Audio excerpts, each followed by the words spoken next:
Tao po. Tao po. Ito po yung bahay ni Juan. Opo. Ikaw po, ma'am, si Juan? Opo. Kasi pinapasingil po ako ng manager ko sa utang mo. Kasi matagal na hindi na po raw kayo nakabayad, mga 1 taon na po. Lumalaki na po yung patong ng utang nyo, madam. Pinapasingil na po ng manager namin. Sir, wala pa akong pambayad eh. Ano bang pwedeng gawin?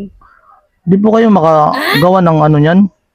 Hindi mo pa ba masolusyonan yung utang nyo kasi matagal na po yan eh.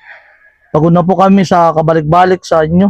So, Kasi pinapasingil na po yung utang nyo kasi matagal na po na hindi na po kayo nagbabayad eh. Ano pa bang dapat nyo gawin para mabayaran nyo yung utang nyo? Kasi yung patong po kasi lumalaki habang tumatagal lumalaki yung patong nyo eh. Ganito na lang po. Bigyan ko kayo ng ng tape, madam, para mawala na yung utang mo at saka yung patong ng utang mo. ano sir? Anong pwedeng gawin sir? Ganito na lang, sa atin lang to ha. Ako na lang patungin mo. Patungan mo ba? Ako na lang patungan mo. Para wala nang problema. Sagot ko na yung utang mo lahat. Talaga ba sir? Di, wala na akong utang yan. Oo, wala na. Ako nang sasagot niya sa utang mo. Ako na lang patungan mo, madam. Ano gusto mo? Tara.